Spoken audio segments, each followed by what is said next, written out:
Now, there's no doubting whatsoever the credentials of Andrew, Attracta and Sarah. Wonderfully qualified, wonderfully skilled. Between them they have a skill set like second to none in terms of the arts, to do with photography, filmmaking, video making, and watercolour now, oil painting, use of acrylic, and very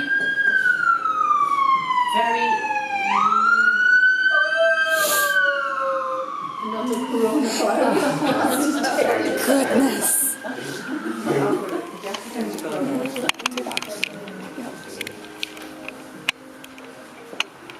As I was saying, the flavour of my introduction has changed a little bit, and just for this particular occasion, I know there are huge economic and business situations that are being affected by the news that's broke today. But just for this occasion, let's think of what the reality of closing down all museums, theatres, art galleries, musical festivals, celebrations. Now they're closed down temporarily, but if we can imagine a situation where all that wonderful cultural and all that expression of our creativity, if that were closed down permanently, like imagine what society would be like. That whole layer and how deeply it runs was somehow taken out of our lives. Well, it does happen in other countries, of course it does. And in fact, we were a country that didn't have a huge amount of that, or let's say it was very fast asleep and very buried under, until, say, the last 20 years, when there was a sort of a renaissance within Irish life in terms of culture. So we are very, very lucky to be here tonight, to have this lovely gallery, this lovely space, and to have people like Andrew and Attracta that flourished, the arts flourished with them. And in our club, of course, we have our music, etc., etc. So we are very rich in many, many ways in art. So, we'll talk first about Sarah and Sarah's work. Just briefly, now if my pieces fly about, do forgive me, because I didn't quite have the opportunity to organise myself as well as I would have liked today, due to circumstances beyond my control. Okay? That virus is everywhere. Sarah.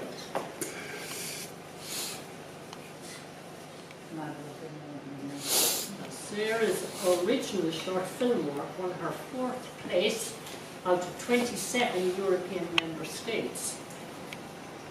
Her original print techniques, including palimpsest, etching, which she studied at NCAD. I have seen these. I've seen them in your browser there on and off, Sarah, and they're full of mood, full of expression. They're beautifully executed. But tonight we're talking now about Sarah's new venture, which is into watercolour, and I do feel myself in a position to talk at it with greater knowledge, if you like, on the use of watercolour, because it is an area that I have done a great deal of work in over the years. Now, Sarah's work is as fresh as it comes. Beautiful, beautiful little pieces of pure fluidity, you know, the very essence of watercolour, you know, driven by water, because those who have experience of it know that watercolour is more about water than colour. And water has its own life, finds its own course. And that's what's happening here. They're lucid, they're clear, they're transparent. They have this lovely magical quality. Absolutely gorgeous pieces, all of these. And they're framed up in recycled frames, so very much in keeping with the spirit of our times. So very reasonably priced. So this would be a wonderful time to have a Sarah Manson, because that will blossom greatly. So, and now to Attracta. Her lovely work. Now this, needless to say, is immediately very eye-catching, because it's, as a composition, it's just so arresting, it's so rich, it's so layered, and you want to stand and really look at that. It holds the attention completely. And there is a tendency when you stand in front of the painting to say, what is this about? That painting is itself, because visually it has such richness. I mean, it is a piece that one could meditate in front of. That's what I'm allowing you to do just for a moment or two. Take a little bit of mindfulness time to look at it. And it isn't necessarily all about making literal truth out of it. Literal truth is all very well, but sometimes and very often it's the depths in a painting behind the literal qualities of it that reveal the richness of it. I'm not, excuse me, as some people say, going on here. I'm most certainly not. That affects me very greatly in my heart and in my feelings.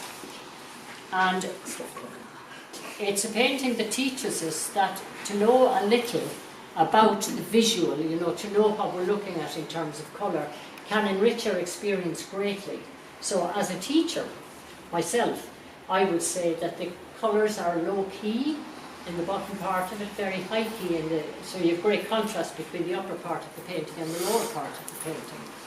There's very incredible use there of this part of the spectrum, the blues and the reds, so you're getting purples and plums and mauves, and they're so beautifully transparent, and you can see through the varying layers into the depths of the painting that has got a lot to say. And remembering that art is a language in its own right, that can and has the power to communicate way beyond the ability of words at times. It can deal with very complex issues, and it can reveal a truth, as I've said, that sometimes words can't define. Okay, so this here is about obviously some kind of turmoil, some kind of disturbance in this. It's called the ash in the city, and Attracta was just telling me earlier that it is in fact about ash trees that they have at home in their grounds that have been contaminated and that are struggling and are suffering. So this painting talks about a cityscape that is struggling under the effects or affected by, say, climate change, and is that not very relevant to exactly what we're going through today? It almost has a sense of the prophetic about it, the disturbance. I could keep going on and on about that Attracta. And this picture here I also love, because to me now I see this as, I think it's to do with identity.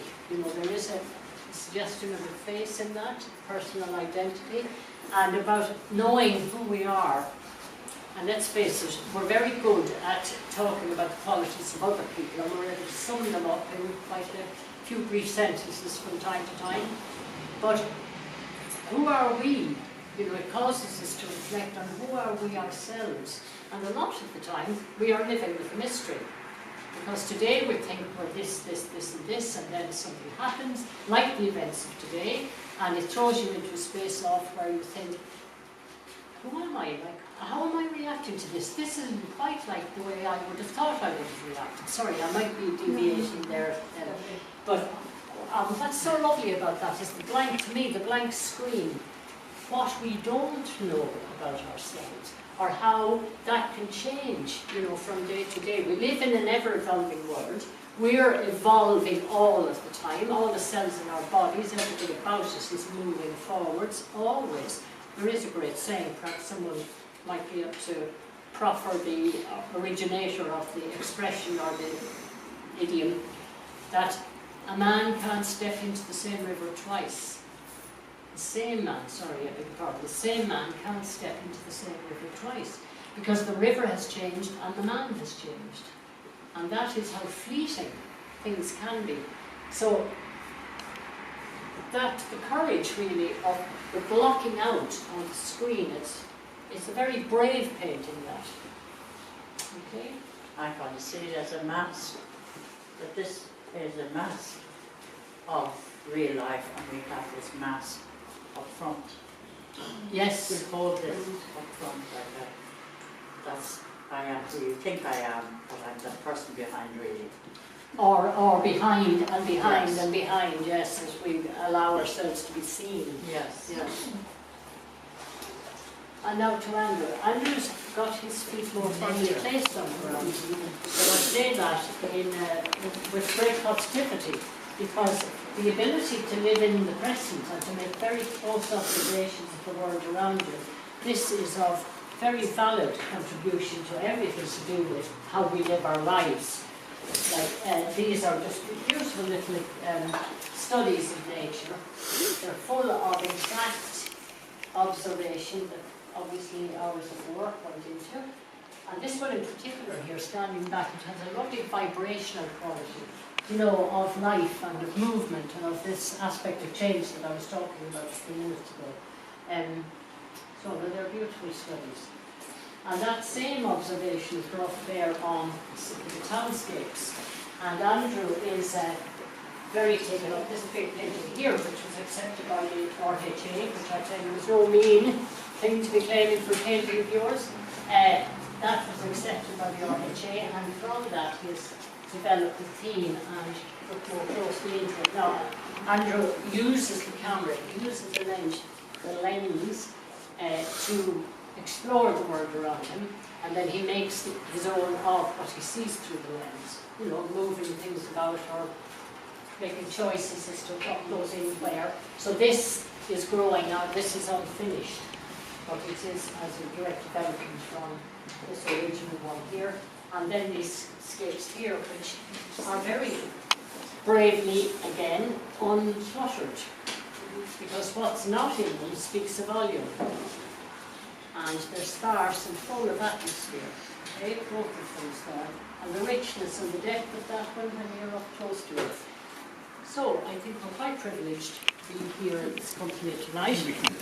It's time to shut up. There we are. This is for herself. There we are. Thank you very much. There you go.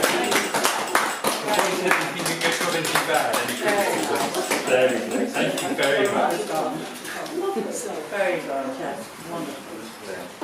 and could I just say, as a really final note, just what a lovely time we've possibly got here.